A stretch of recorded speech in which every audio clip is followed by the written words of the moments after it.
Assalamualaikum warahmatullahi wabarakatuh, pemirsa Aceh TV dimanapun Anda berada. Berjumpa lagi kita dalam program talk show bersama saya, Indah Rastikasari. Hari ini kita bicara mengenai generasi Qurani. Seperti apa yang dinamai dengan generasi Qurani?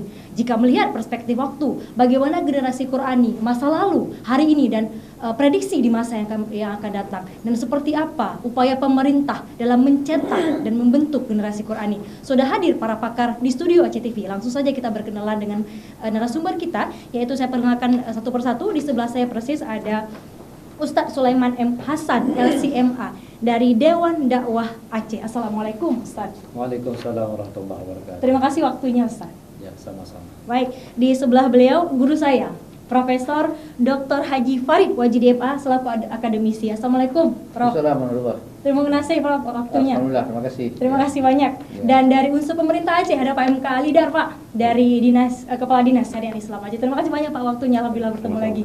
Baik, hari ini kita bicara mengenai generasi Qurani Bapak. Mungkin saya langsung ke Ustadz Sulaiman dulu. Kita berangkat dari apa itu generasi Qurani, Ustadz. Seperti apa yang namanya generasi Qurani? Silahkan.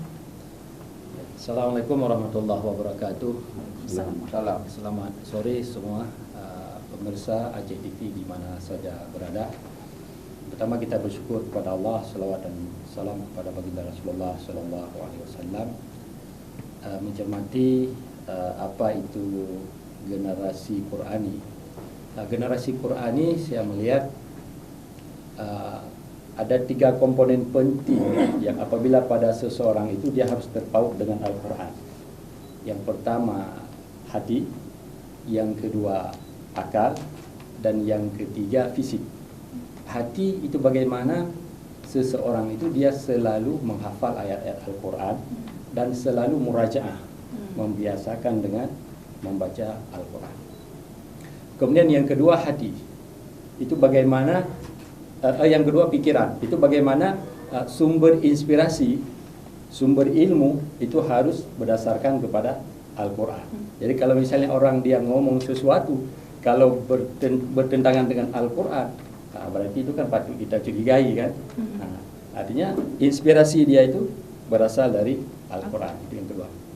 Kemudian yang ketiga, dari segi fisik, dalam artian semua aktivitas, semua gerak-gerik, semua tingkah laku, ataupun dengan bahasa yang simpel yang disebut dengan akhlak, itu didasarkan kepada Al-Quran.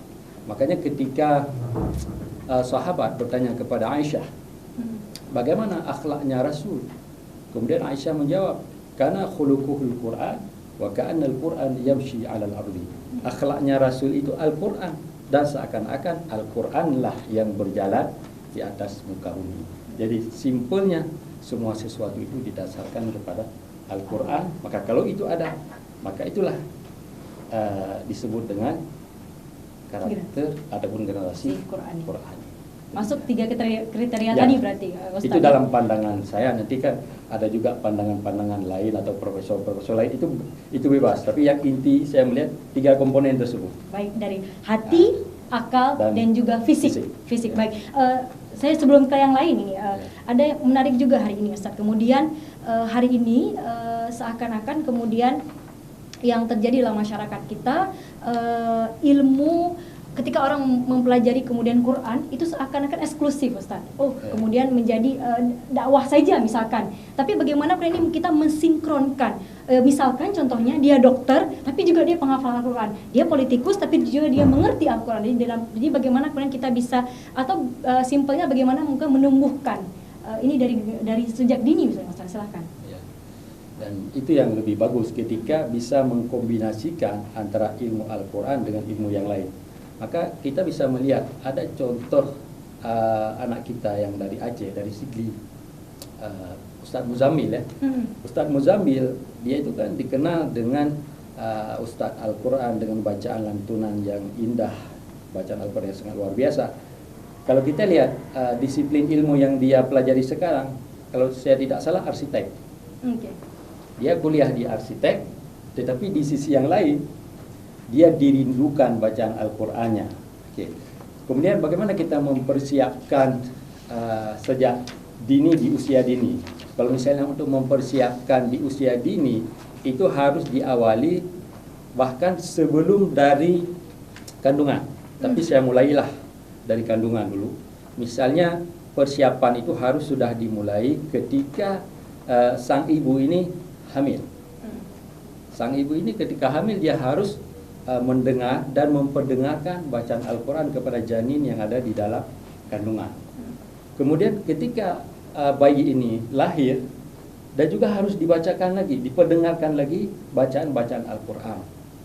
Oke, di usia dini ibu ataupun orang tua ini harus menjadi contoh. Istilahnya memberikan contoh qudwah yang baik.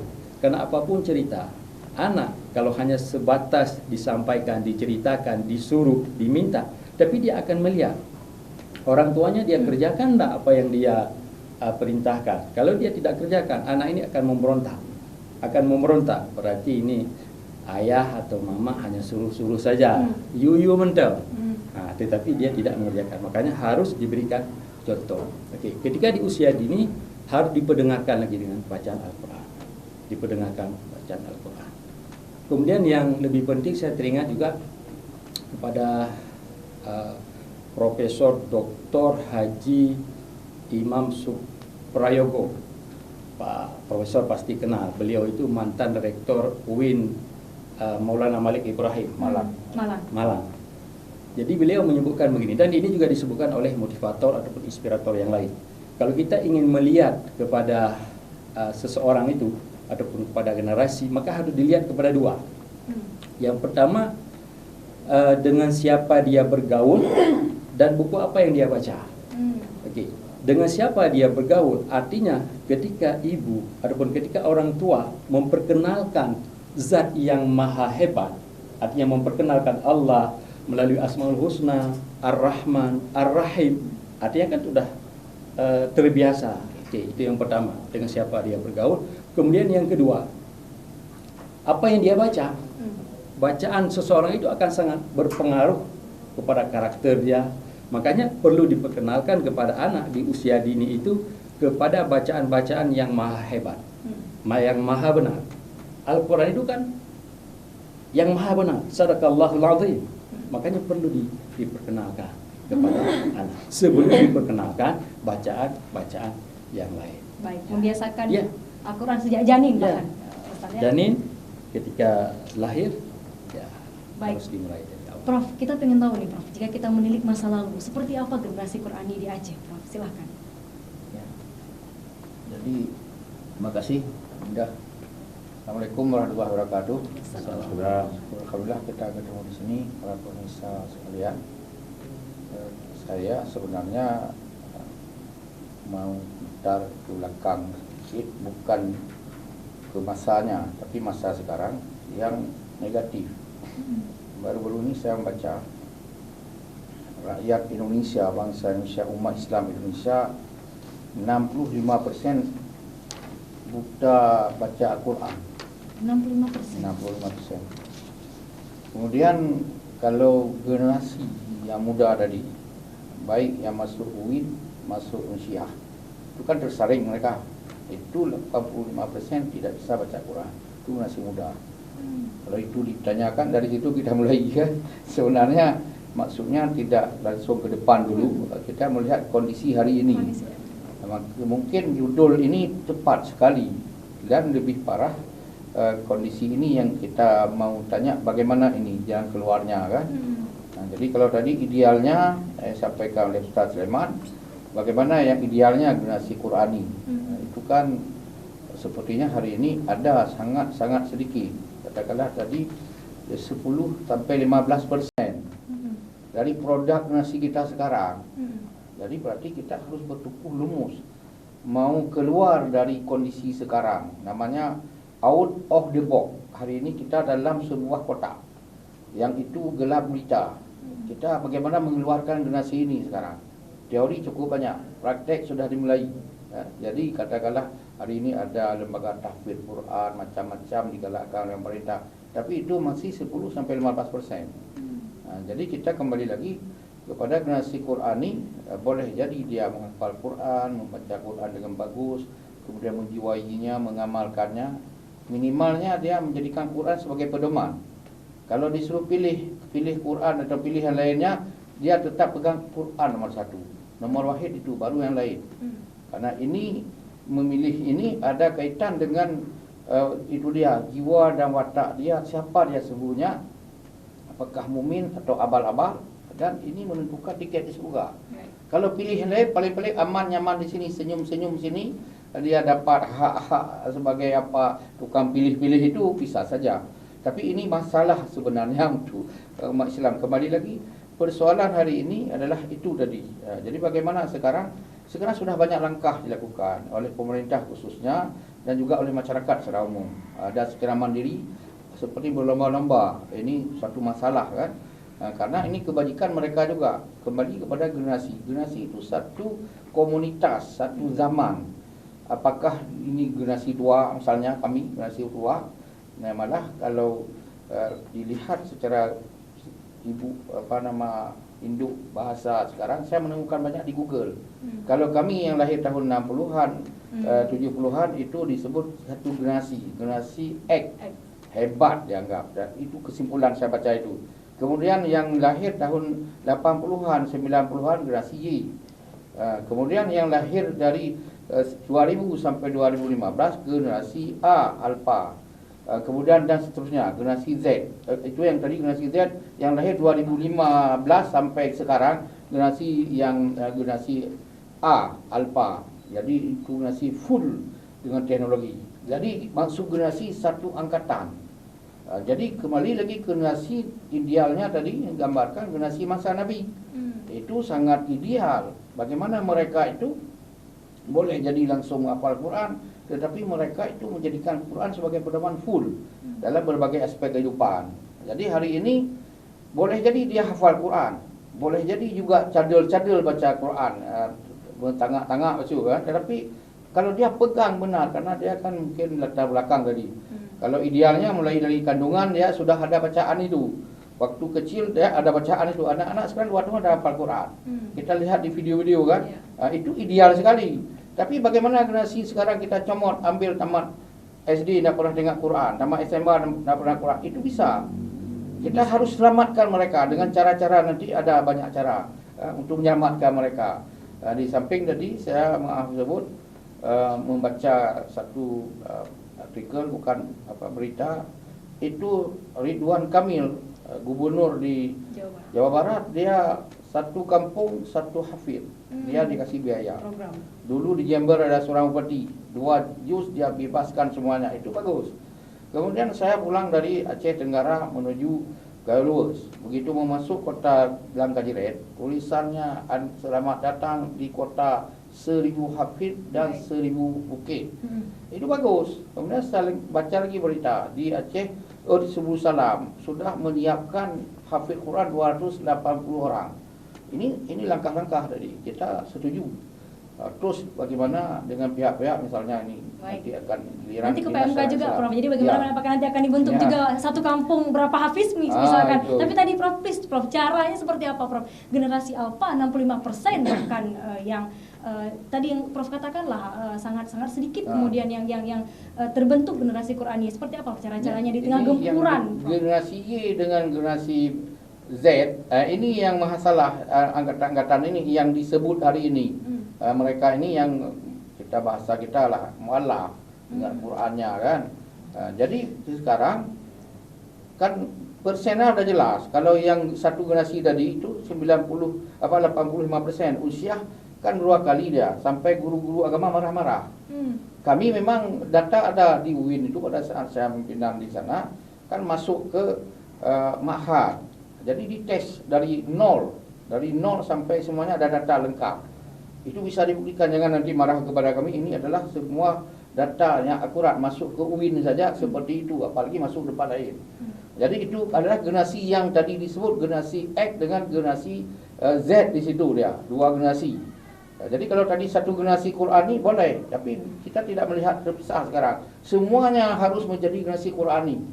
Jadi langkahnya bagaimana? Jadi kalau yang idealnya kan ada yang dari keluarga baik-baik, dari latar belakang pendidikan baik, ini harus selamat semuanya. Bagaimana mereka ditarik, dirangkul untuk menjadi generasi Qurani semuanya. Karena begini, kalau kita tidak menyelamatkan mereka, mereka lebih banyak bahayanya. bukan kepada mereka, kepada umat, kepada yang lainnya. Yang baik itu bisa dirusak oleh mereka. Coba tengok hari ini generasi munafikun itu, sedikit mereka saja luar biasa dahsyatnya membuli kebajikan, menghantam kebajikan tiap hari 24 jam mereka siap. Belum lagi ramai, ini mereka segelintir. Sekecil itu mereka berbahaya sekali, apalagi kalau benar mereka bergerak bersama nanti. Itu. Seberapa kemudian efektivitasnya, Prof, kemudian kajiannya? Apakah tadi misalkan dia SD, TK, kemudian dari kecil dia bahkan sampai besar itu miss, Prof, ini kondisi Al-Quran ini. Bagaimana kemudian ketika dibentuk itu melalui ma'at ataupun seperti apa programnya? Begini, ini kan tadi fa'abawahu yuhawidanihi wa yunatskhanihi, mempikaikannya dan tidak baca Qur'annya, itu kan di situ. Kita tadi sudah disampaikan oleh Ustaz Sulaiman dari keluarga mulainya. Tetapi itu kan kesimpulannya begini, berapa banyak keluarga baik? Satu keluarga baik memang baik kedua-duanya. Satu salah seorang baik, kemudian satu lagi berniat baik, dia tidak mampu melakukan baik, mengambil anaknya menitipkan. Saya lihat anak kita Aceh bertebaran seluruh Indonesia, malah seluruhnya anak Melayu kecil tamat pesantren. Saya ketemu di ke Thailand, ya Allah, beratus-ratus beribu anak Aceh hafid Quran di sana. Jadi anak Aceh beribu-ribu hafid Quran di Malaysia. Kecil-kecil masih. Ini maksudnya kalau kita lihat ayahnya itu tidak berjiwa Al-Quran, tapi itu karena dia tahu ini satu kebajikan dikirim ke sana. Dan dia tidak mampu, ayahnya jangan-jangan tidak tahu mampu baca Al-Quran. Dia dorongannya sekarang luar biasa sekali. Jadi ini tadi bagaimana pertanyaannya? Yang tadi yang kececer, bahasa saya kececer. Yang dia lepas lolos dari keluarga tadi, tidak ada perhatian di sekolah juga, tanggung-tanggung begitu kan.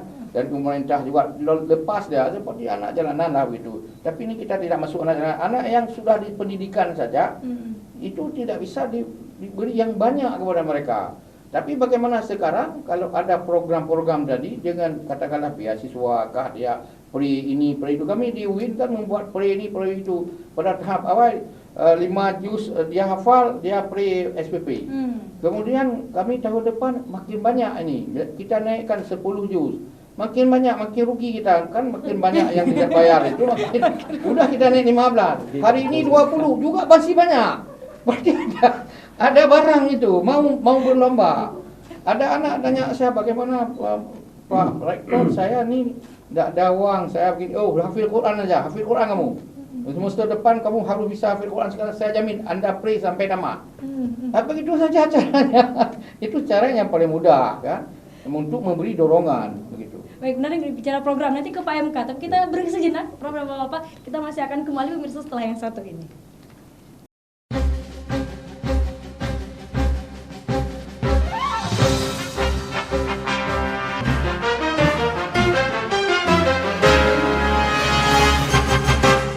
Tak kenal maka tak kebal. Pagi, Pak. Oh, siapa kamu? Virus, Pak. Bawa apa kamu? Ini Penyakit. Nah, kamu virus, bukan virus. Untung si bos sudah divaksinasi. Jadi saya bisa kenal sama kamu. Bener nggak, bos? Ya, benar. Vaksinasi melatih tubuh untuk kenal, lawan, dan kebal dari penyebab penyakit seperti virus atau bakteri.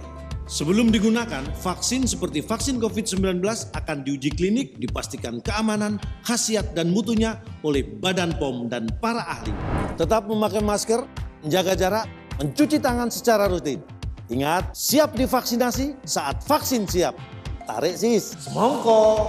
Vaksinasi dan protokol kesehatan. Lindungi diri, lindungi negeri. Waktu pandemi terjadi ini, kami setiap hari itu tidak ada tamu yang hadir di restoran kami. Saya mempunyai karyawan sampai saat ini masih mengharapkan dibuka, tetapi kenyataannya dibuka itu tidak ada orang asing yang belanja begitu.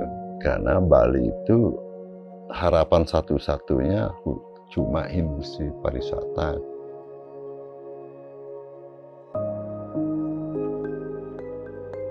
Mari kita taklukkan pandemi COVID-19.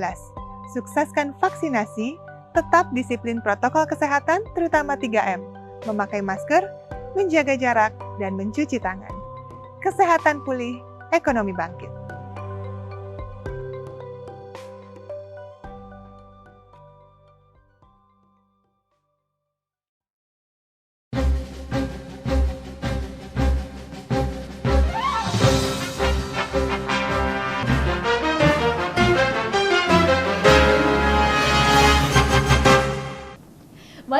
Aja TV masih di dalam program talk show dan kita masih membahas tentang generasi Qurani. Tadi kita sudah berbicara bagaimana kemudian yang dinamai dengan generasi Qurani dan seperti apa kemudian konteks hari ini yang terjadi. Dan sekarang kita kemudian ke Pak MK, Pak. Bagaimana kemudian program yang diupayakan pemerintah untuk bisa membentuk generasi Qurani ini? Silakan, Pak.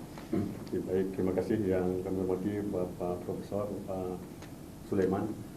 Sebenarnya ini kan tugas bersama, bukan hanya tugas pemerintah. Nah, kalau diarahkan ke pemerintah saja tentu ini sangat berat dan sangat tidak mungkin dilakukan.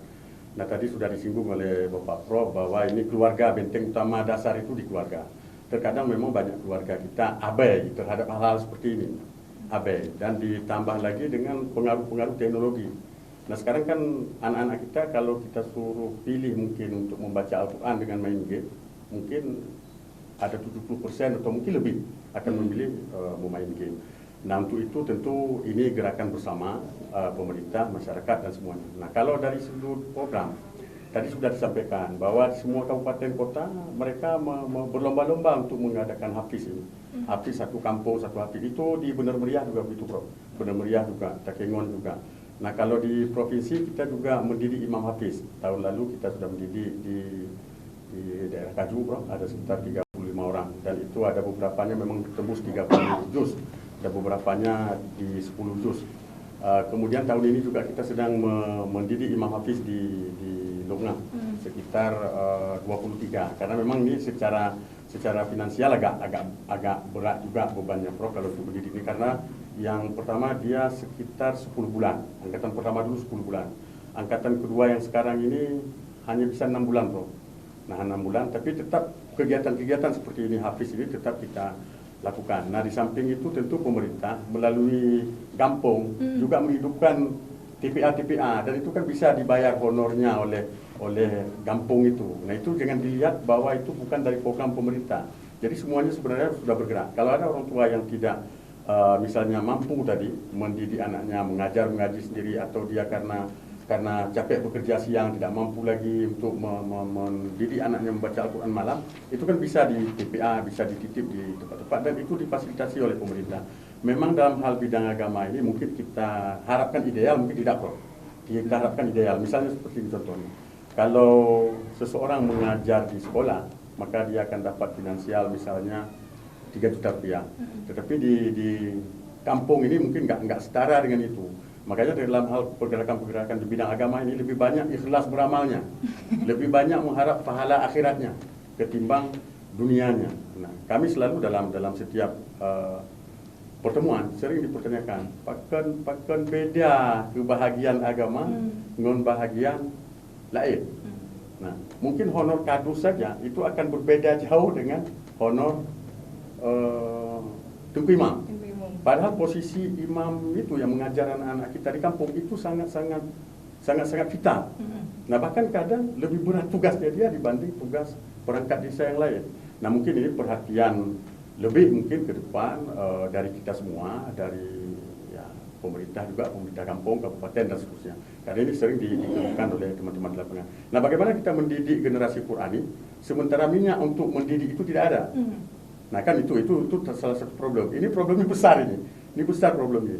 Jadi saya pikir setidaknya keluarga masing-masing itu sudah memulainya dengan seperti disampaikan oleh Pak Sulaiman tadi, dengan seperti yang disampaikan oleh Bapak Prof tadi. Nah, mungkin di kampus nanti tinggal memoles saja seperti tadi, masuk ma'had. Iya. Nah, kalau dulu di kampus memang ada tes Al-Quran sebelum masuk. Sebelum masuk tes Al-Quran dulu. Kalau nggak lewat ya nggak itu dia, nggak bisa masuk dia kalau di UIN. Kalau skripsi dia nggak bisa ngaji, nggak jadi dia sidang skripsi. Baik. Nah, artinya ada juga punishment yang seperti itu. Misalnya orang menikah, kalau belum bisa mengaji, jangan dinikahkan dulu. Nah, itu kan program dulu pernah dicanangkan oleh Pak Ibrahim Hasan dulu kalau nggak salah. Tamat SD harus hafal, harus bisa baca Al-Quran. Mungkin tamat SMP sudah dengan tajwidnya, tamat SMA dengan iramanya, sehingga bisa ikut MTQ semua. Nah, saya pikir itu yang upaya-upaya dilakukan oleh pemerintah. Baik, kemudian tadi menarik Pak, ikhlas beramal tadi. Bagaimana kemudian, apakah kemudian ada angin segar? Karena kan ini masalah dunia akhirat Pak MK. Bagaimana kemudian, apakah kemudian pemerintah ada program-program yang pastinya untuk membangun kesejahteraan ini, para guru-guru, para ulama kita, para ustazah dan ustadz yang memang dari kecil mendidik generasi Quran. Silakan. Ini memang berat karena kan skala prioritasnya ada banyak. Ini kalau kita bicara jadi debatable juga. Skala prioritasnya ini misalnya angka kemiskinan kita berapa, itu menjadi sorotan apa juga. Nah ini juga menjadi hal penting juga. Nah kita misalnya tahun 2019 pemerintah Aceh pernah menganggarkan untuk pengajian Gampo TPFA yang dikirim oleh Dinas Syariah. Itu satu kabupaten cuma kita bisa memberikan 20 TPA, dan itu hanya diberikan honor satu bulannya 500.000. 500.000 kalau nggak salah, atau 300.000. Nah hanya begitu yang mampu. Tahun lalu, tahun ini itu tidak bisa karena refocusing dan sebagainya. Nah kalau dari provinsi, mungkin dari kabupaten kota juga seperti itu, agak sulit. Paling lempang itu lewat Gampong, lewat dana Gampong itu. Artinya Gampong yang diharapkan untuk memberikan dana. Kan uang tidak hanya di provinsi saja sekarang. Uang ada di kabupaten, ada di kampung, malah di kampung sekarang uang itu. Dan kampung ada dana untuk itu? Bisa diplot untuk itu. Kan ada apa namanya, musrenbangnya juga. Kalau disepakati seperti itu, misalnya seperti yang kemarin, ini mohon maaf. Kalau misalnya ada pelatihan-pelatihan yang kita buat dari dana kampung yang kemudian itu tidak bermanfaat misalnya. Nah, mengapa itu tidak dialihkan kepada pendidikan generasi Qurani? Apakah Aceh ke depan ini akan bisa bertahan seperti generasi X tadi itu? Atau ini makin jauh nanti? Makin jauh, makin kita dihancurkan dari dalam nanti. Sekarang dari luar.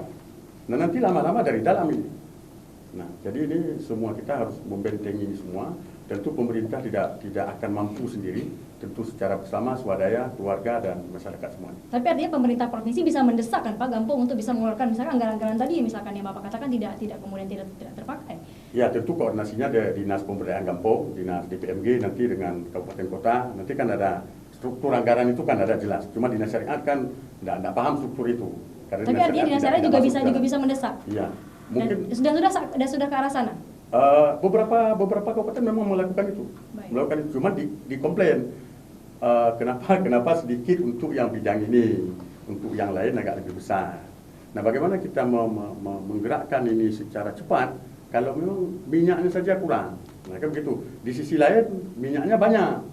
Nah, tapi bocor-bocor minyak itu ya, Prof. Bocor-bocor minyak itu. Nah, ini yang nggak bocor-bocor tapi sedikit. Ini itu catatan ya Pak ya, biar rata semua. Baik, harapan kita semua rata jadinya. Bicara support system nih juga Pak MK, bagaimana kemudian pemerintah ini bisa mengajak keluarga sebagai benteng utama ini untuk bisa melahirkan generasi Qurani bahkan dari sejak dini kalau kita bicara ideal tadi. Ya. Kalau dari dinas, kalau himbauan itu selalu ada. Mungkin NPU juga menghimbau, Biro Isra juga menghimbau, kampus juga menghimbau, bupati menghimbau, semua menghimbau untuk memperbaiki keadaan ini. Nah, kalau dari sudut pemerintah, tentu keluarga itu himbauan utama tentu keluarga yang seperti disampaikan tadi. Nah, untuk itu sosialisasi kita lakukan, sosialisasi terus kita lakukan. Misalnya MTQ itu juga menjadi daya tarik sebenarnya. Program MTQ per tingkat ya, itu kan menyemarakkan syiar Islam juga. Nah, kemudian kita melakukan pentas anak saleh itu, festival anak saleh, menghadirkan dari kabupaten kota, itu juga merupakan syiar untuk mendidik generasi Qurani. Program-program seperti itu dilakukan oleh pemerintah. Nah, cuman sekali lagi tentu tidak di pundak pemerintah semuanya, Tapi pemerintah yang punya kekuasaan Pak untuk itu. Dan bagaimana memastikan ini Pak, program ini agar tetap berjalan sebagaimana yang diharapkan?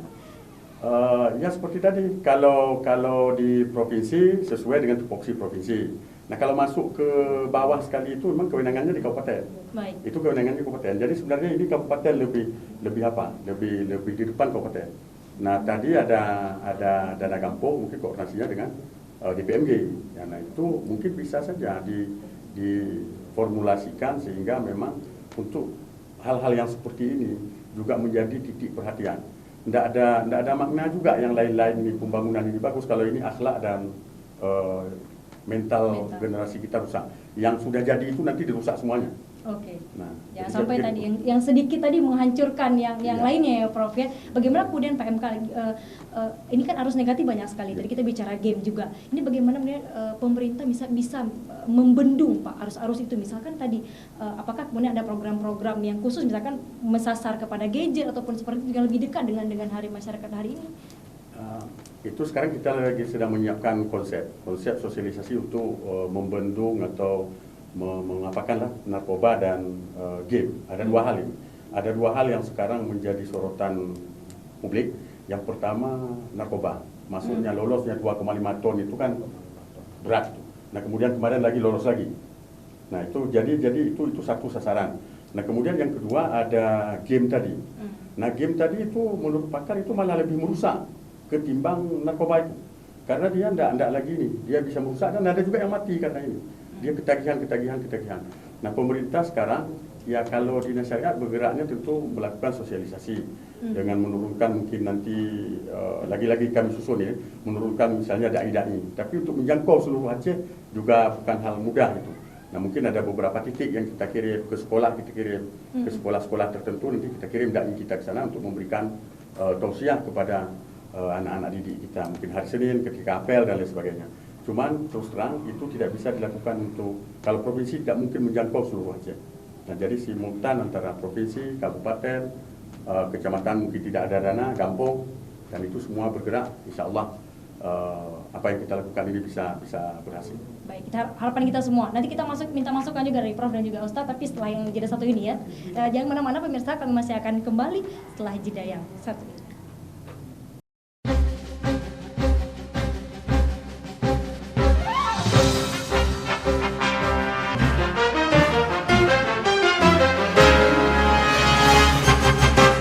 Sedih, apalagi waktu itu suami dikirim isolasi sama anak-anak. Wih sedih, setiap malam nangis ya terus. Susah sekarang gini nunggu yang datang, katanya sepi, nggak ada gini, nggak punya uang gitu. Katanya suaminya nggak kerja karena COVID. Harapannya sama teman-teman semua, jangan takut divaksin.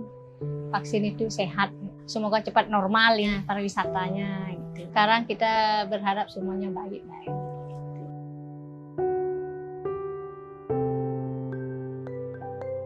Mari kita taklukkan pandemi COVID-19. Sukseskan vaksinasi, tetap disiplin protokol kesehatan terutama 3M, memakai masker, menjaga jarak, dan mencuci tangan. Kesehatan pulih, ekonomi bangkit.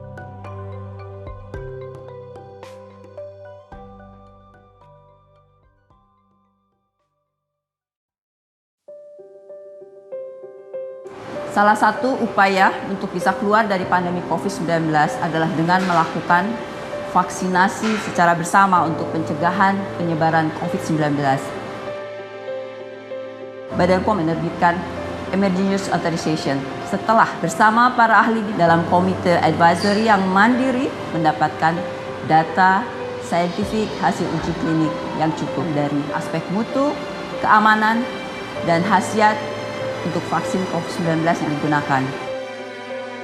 Vaksinasi hanya dilakukan dengan vaksin yang aman, bermutu, dan efektif. Keberhasilan penanganan COVID di Indonesia akan menjadi keberhasilan kita sebagai bangsa dan juga sebagai bagian dari masyarakat dunia. Dan ini hanya dapat kita capai dengan bersama-sama.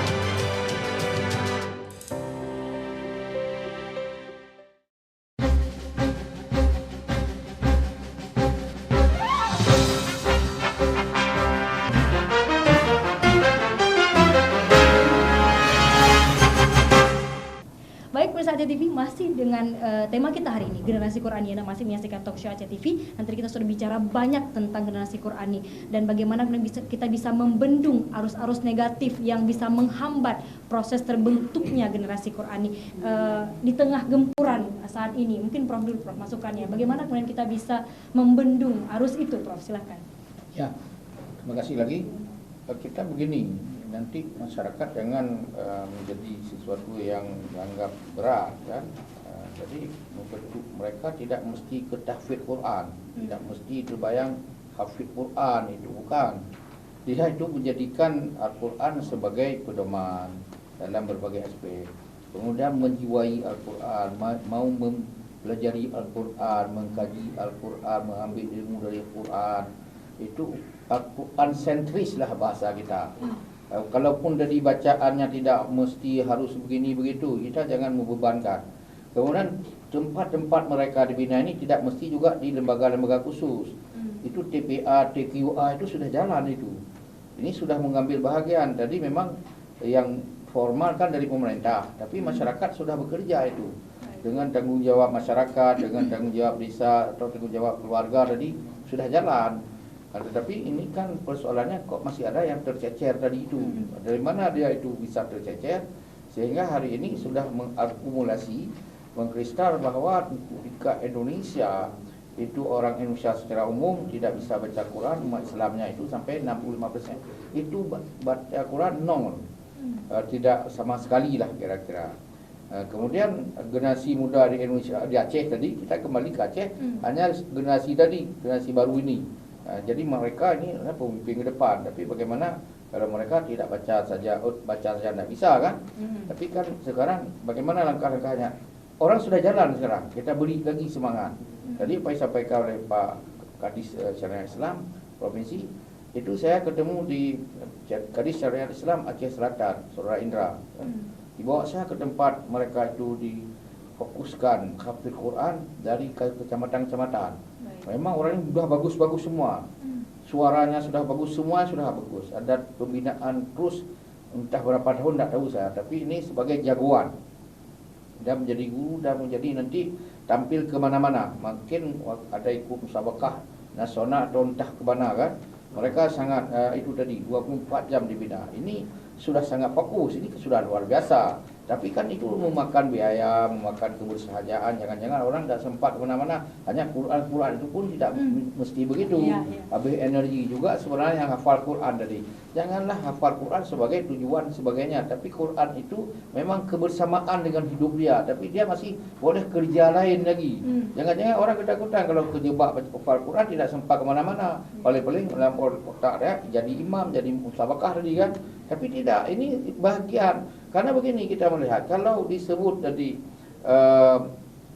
pada saat penaklukan Konstantinopel, dikatakan oleh Nabi, tenteraku yang paling hebat sepanjang sejarahku ini adalah tentera yang menaklukkan Konstantinopel. Pemimpin yang paling hebatlah yang mampu menaklukkan Konstantinopel. Tapi kemudian nanti setelah penaklukan, pada pagi itu dibuktikan mereka hafil Quran 100%. Ada sekitar 40,000 tentera. Tentera itu hafil Quran, dia bertempur luar biasa. Tidak mesti hafil Quran kita duduk di kampung, sudut-sudut desa saja meratip-ratip, bukan.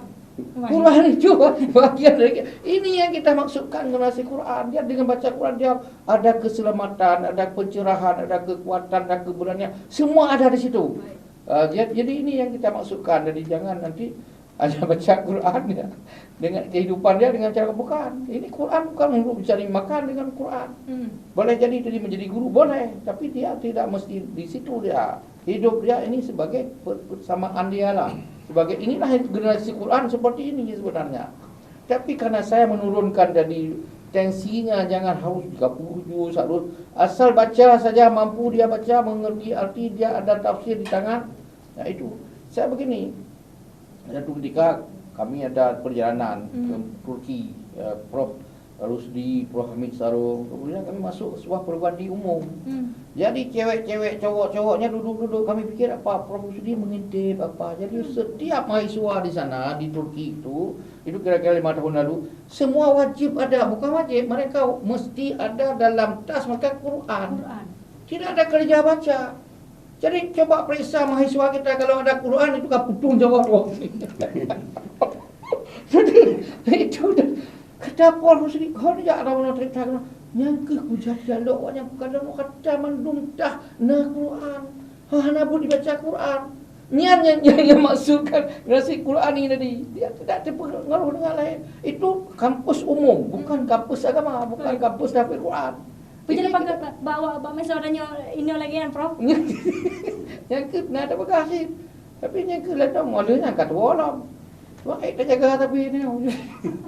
Bagaimana Prof membiasakannya kemudian? Jadi bagaimana ada pun kejadian di masyarakat dia hafiz Quran tapi juga pemakai sabu. Bagaimana Prof kemudian memisahkan ini semua, memisahkan. Jadi ada kemudian ketika kemudian dia menghafal Al-Quran, kemudian tapi juga hal-hal lain yang negatif juga ada pada dirinya. Sebenarnya kalau benar-benar dia menjiwai Quran menghafal Quran, kalah semua lainnya.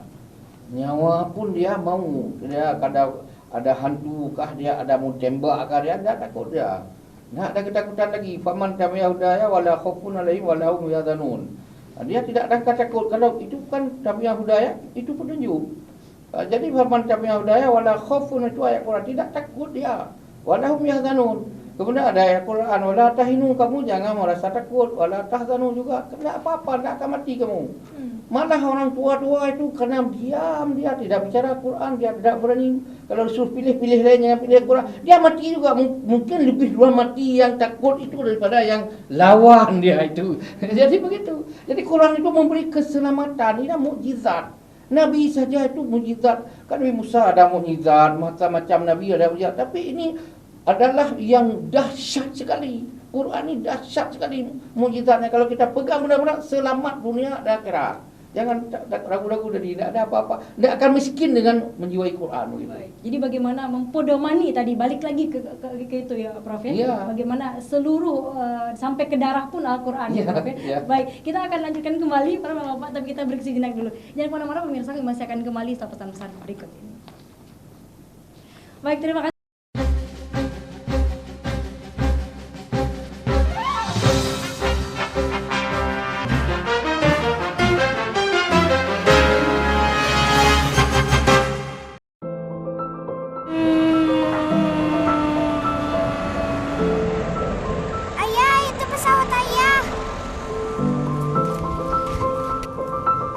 Kapan aku diajak terbang lagi?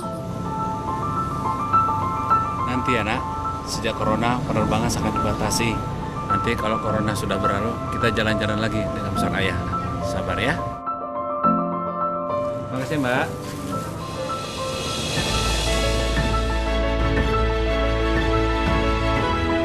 Gimana? Ayah jadi pilot atau jual mie ayam saja? Apa aja yang penting jadi ayahku. Pemerintah selalu hadir untuk masyarakat. Mari kita bahu-membahu buat perubahan besar.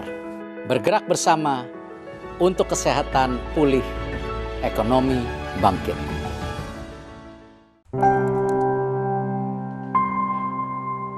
Selain virus yang mengancam, ada bahaya lain yang mengintai, yang memicu kebingungan.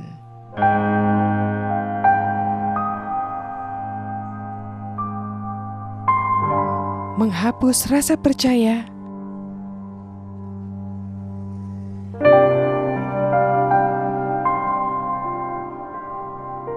membunuh optimisme.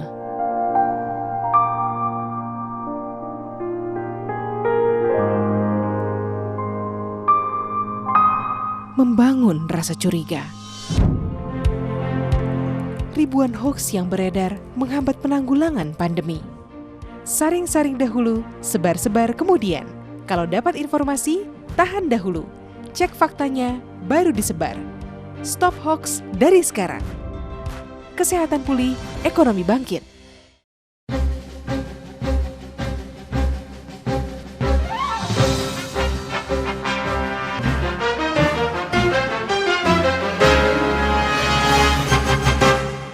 TV kita sampai di segmen akhir, kita masih berbicara mengenai generasi Qurani dengan segala kemudian tadi yang sudah kita bicarakan di segmen-segmen sebelumnya. Ini saya meminta masukan dari Ustaz Sulaiman, bagaimana kemudian dengan yang kita bahasakan tadi kemudian Ustaz, dengan kondisi hari ini bagaimana kemudian yang bisa kita lakukan? Silahkan. Yang paling penting saya melihat begini, kita harus pahami dulu why, kenapa orang sekarang tidak begitu cinta dengan Al-Quran, tidak menjadikan Al-Quran itu sebagai konsep, tidak menjadikan sebagai way of life itu, karena dia tidak paham why, tidak paham kenapa. Tapi kalau sudah dia paham why, pasti dia akan cari how-nya, dia pasti akan cari bagaimana. Misalnya kalau kita berbicara Al-Quran itu ya akan jadi penolong di hari kiamat. Di samping kita akan ada penolong syafaat dari Nabi. Orang sekarang tidak paham bahwa Al-Quran itu akan jadi penolong. Makanya ketika disebutkan Iqra'ul Quran, fa'innahu ya'ti yaumal qiyamah syafi'an li ashabi. Baca Al-Quran, karena Al-Quran itu yang akan menjadi penolong. Misalnya lah, orang sekarang berbangga-bangga dengan punya rumah mewah, mobil mewah, segala macam. Pastinya itu kan tidak akan menjadi jaminan, dia tidak akan menjadi penolong. Toh ketika dia mati, jam tangan pun tidak bisa dibawa. Tidak bisa nih, dia udah pesan ini mau saya masukkan jamnya ke kuburan, tidak boleh, tidak bisa. Makanya harus dipahami kenapanya. Makanya kalau kita lihat memang seperti yang disampaikan oleh Pak Prof tadi, kita harus ada semangat untuk cinta Al-Quran, menghafal Al-Quran dan menjiwai. Bahkan kalau kita ambil pisau misalnya, kita apa istilahnya, kita ini sayat, pasti akan keluar darahnya Al-Quran yang mengalir. Kita harapkan seperti itu. Makanya posisi orang yang menghafal Al-Quran itu akan posisi yang tinggi.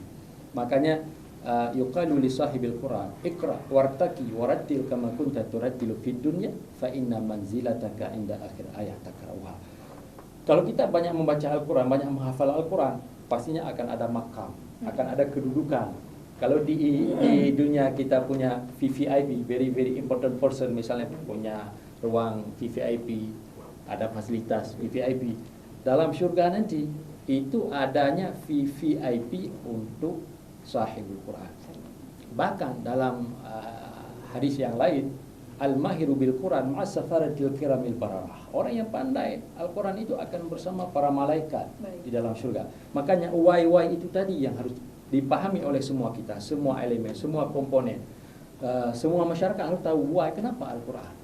Al-Quran kan, kembali lagi yang disampaikan oleh Pak Prof tadi, hudan, dia sebagai petunjuk. Dan kita harus yakin, di dalam surah Al-Baqarah di awal-awal kan disebutkan, kita harus yakin dan kita harus beriman dengan Al-Quran. Misalnya ketika kita cerita tentang dengan Al-Quran akan diberikan kecerdasan kepada kita, itu kan harus yakin juga. Makanya saya teringat juga dulu Prof Habibie ketika di Jerman. Ini ada satu cerita yang menceritakan, awalnya beliau itu tidak di juara pertama. Orang Jerman yang di ranking pertama. Di suatu hari ketika Prof Habibie ini bertanya, kenapa ini? Apa rahasia sehingga kamu bisa juara satu? Tidak mungkin kami ceritakan, nanti kamu pasti akan kamu praktekkan dan kamu pasti akan jadi juara. Ketika dipanggil Rudi ya kepada Prof Habibie, okelah ceritakanlah, tidak ada masalah. Oke. Kami bangun di sepertiga malam, kami baca Al-Quran. Ini orang Jerman yang bukan orang Islam, tapi dia baca Al-Quran. Ya, dia baca Al-Quran, tapi dia dapat kecerdasan. Dan juga tidak bermakna seperti yang kita sampaikan tadi, karena setengahnya juga dihafal Al-Quran. Tapi karena tujuannya untuk lain, tapi dapat juga. Oke, orang Jerman tadi dia baca Al-Quran, dia cerdas. Makanya di berikutnya Prof Habibie dia amalkan. Dia bangun sepertiga malam, dia bersih-bersih, mandi, kemudian dia baca. Oke, next years, tahun berikutnya Prof Habibie yang jadi juara. Artinya benar seperti disampaikan oleh Prof kita tadi, bahwa kalau kita bacakan Al-Quran, kita akan cerdas. Maka hari ini kenapa generasi banyak yang bermasalah? Karena kita jauh dengan Al-Quran. Coba lihat orang tua sekarang. Al-Quran pun kadang tidak ada di rumah. Cari Al-Quran, teringat Al-Quran ketika bulan Ramadan. Habis bulan Ramadan misalnya ini, udah tidak ada lagi bulan Ramadan, Al-Quran pun entah kemana. Kalau misalnya Quran tiap hari dicari, tiap hari jadi langganan baca Quran. Tapi begitu Al-Quran, tidak mau pun dibaca. Kalau pada prinsip saya, ataupun ini sebagai pesan juga, kita jadikan Al-Quran itu the first. Yang pertama, Al-Quran, kemudian baru yang lain. Yang lain akan ngikor, dia akan ngikut. Kalau kita jadikan Al-Quran yang pertama, yang lain akan ngikut. Tapi kalau kita nomor duakan Al-Quran, maka dalam kehidupan kita pun kita akan jadi nomor dua, second. Jadikan yang pertama. Jadikan Al-Quran itu yang pertama dalam apapun aktivitas. Dan jadikan Al-Quran itu sebagai bacaan kita daily, tiap hari, yaumiyan. Berarti apabila perlu waktu subuh misalnya, kita baca dulu Al-Quran. Karena apapun cerita, kalau kita baca Al-Quran, pasti nanti akan ada petunjuk, kita akan cerdas, kita pasti akan bicara hari ini juga sangat mudah sekali Ustaz. Hanya di gadget kita, di HP kita juga bisa Al-Quran. Tapi bagaimana membiasakan itu? Membiasakan itu bangun tidur kita nggak buka medsos dulu, nggak buka Facebook, Instagram. Why tadi, seperti yang saya katakan tadi, why? Kenapa? Harus tahu why. Oh, Al-Quran ini petunjuk. Oh, Al-Quran ini menjadi syafaat, penolong kita di hari kiamat. Kalau sudah tahu why, maka how itu bagaimana, orang pasti akan cari cara. Prof, masukannya Prof lainnya. Bagaimana kita bisa membiasakan Prof? Hari ini pegang gadget tapi Al-Quran Prof, bukan media sosial. Begini sebenarnya di dunia ini, kata Nabi, paling berharga dan tinggi nilainya ada 3. Sama dia, tidak mesti 1, 2, 3. Sama nilainya. Pertama melihat Ka'bah, nilainya luar biasa. Kedua melihat Quran sama nilai dengan pergi dengan biaya tinggi ke sana. Satu lagi melihat wajah orang tua. Kita ke sini aja sama melihat wajah orang tua, berkahnya luar biasa, melihat Ka'bah berkahnya luar biasa, melihat Quran. Jadi boleh kita pertama kan kalau hafal itu nomor 1. Nomor 2 baca langsung Quran. Nomor 3 kalau susah baru ambil di sini. Keberkahannya ini di sini ada campur-campuran semuanya. Yang dahsyat pun ada di sini. Jadi kan ini bukan Quran. Boleh untuk memudahkan boleh tadi. Seperti tadi. Kalau di Turki wajib ada Quran di tas. Mereka itu mewajibkan diri sendiri, bukan diwajibkan oleh pihak-pihak, tidak. Jadi ini tadi kembali lagi bahwa tadi ada disebutkan dia ada keutamaan baca Quran. Pertama tadi kalau hafid Quran tapi tidak disebut sebenarnya, ada orang menyebutkan 30 juz. Itu Tuhan memberikan nanti hari kiamat selamat keluarganya kalau tamat 30 juz. Anak kita itu 10 orang selamat nanti dia hari kiamat. Bukan dapat ini saja kan, tapi yang dapat ayah dengan ibu, tapi selamat dalam keluarga itu 10 orang. Bayangkan 10 orang adik dia selamat dari api neraka semuanya. Kalau 2 orang anak itu luar biasa, keluarga yang terus ditarik. Kalau 3 orang ditarik lagi sampai 30 orang, itu memang jaminan mutlak. Kemudian tadi sampaikan siapa baca Quran diberi kuat ingatan sampai dia tidak akan jawai bahasa kita, tidak akan waladi itu. Sampai tua dia kuat ingatan dia. Dia coba tengok orang-orang cerdas itu ngomong-ngomong dalam arti sudah tua pun dia ngomong pas, tidak ada ngelantur. Itu orang-orang berquran walaupun tidak dihafal tapi dia baca dan sebagainya itu. Ini manfaat. Kemudian zikir Quran ini zikir juga. Dia akan mendatangkan per huruf.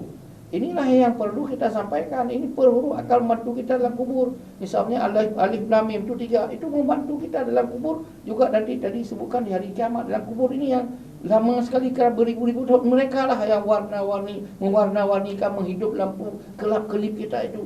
Ini kalau dia tahu pasti dia cari itu Quran. Sibuk-sibuk pun dia ambil Quran. Nah, jadi kemudian sekarang yang lupa kita, ini sebenarnya sudah boleh. Jangan hanya hafid Quran, tapi mengkaji isinya itu. Itu kalau tahu isinya pasti ini emas, ini direbut ya itu. Ini kita tidak tahu di situ lebih daripada emas. Emas saja di Aceh Selatan itu turun ke dalam perut bumi itu 200 meter, berkelok-kelok lagi diceritakan, saya ngeri sekali itu untuk mencari emas. Tapi kalau tahu di Quran ini semuanya emas, itu pasti dia tidak pindah-pindah, dia mau habis waktu umur ke situ. Tapi kita tadi saya batasi, janganlah berpikir hafal Quran itu sebagai profesi, bukan. Janganlah hafal Quran ini sebagai tujuan hidup dia, nanti dia sampai tua tidak berpikir tidak. Ini sambilan dia ini, tapi ini adalah melekat dengan kehidupan dia. Inilah generasi Quran ini yang dimaksudkan. Jadi persoalan kembali lagi bahawa masih banyak persoalan-persoalan yang berkaitan dengan ini, tapi sebahagian kita sudah diambil tanggungjawab oleh masyarakat. Saya hari ini saya bangga sekali. Kalau dulu di Aceh mungkin hafid Quran paling-paling 10 orang, 20, 30 yang ikut-ikut musabaqah. Hari ini ada 3,000. Kemungkinan lebih hari ini yang tamat 5 saja itu tiap tahun dia meningkat luar biasa itu di Aceh. Kalau di Indonesia mungkin hari ini yang hafid Quran sudah 3 juta. Seperti itu satu kebanggaan kita, tidak pernah dulu. Luar biasa yang ini. Kita menghormati yang ada dulu, yang sudah ada dulu, kita satu harus bersyukur.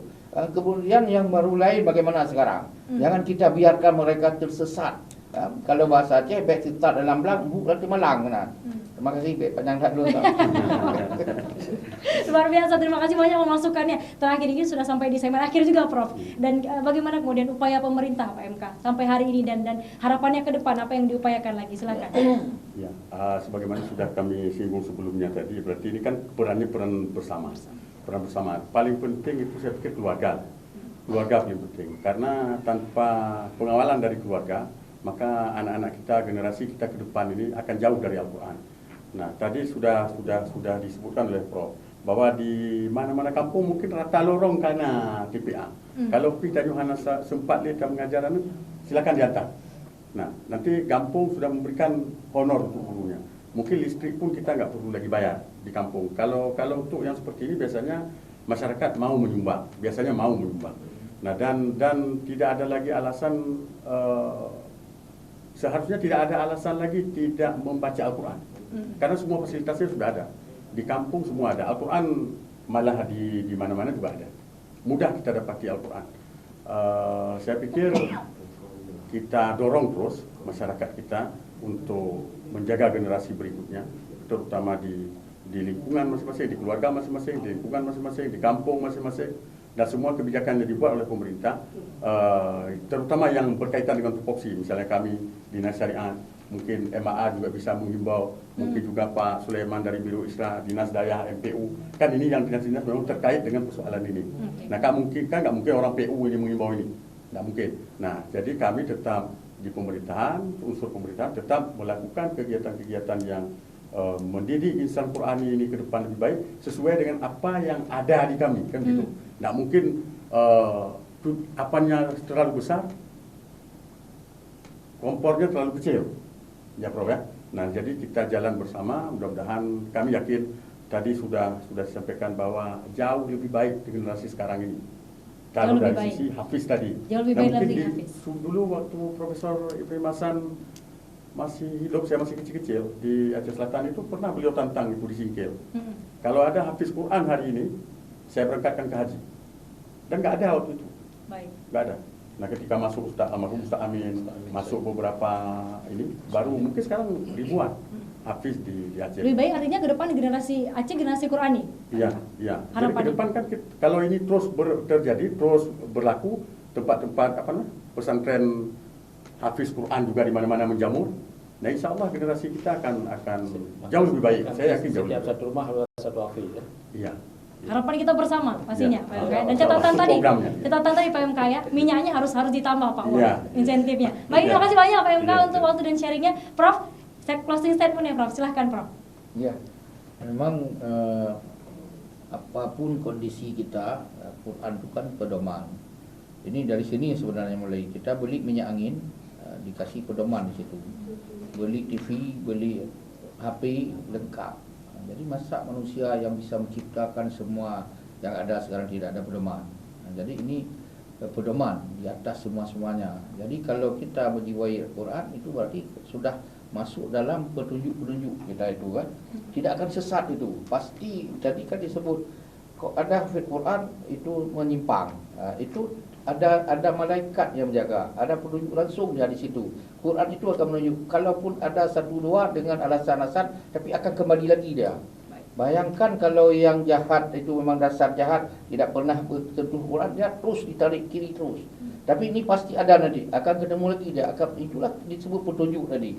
Kalau dia ada modal, kalaupun jahat dia boleh jadi insidental satu-satu ketika dan juga bersifat pribadi sekali. Tetapi dia kalau kita tanya pasti ada jawaban. Misalnya begini, maaf sebut, kalau orang ini ketemu dengan seorang pelacur, kita tanya sama dia tahu itu salah.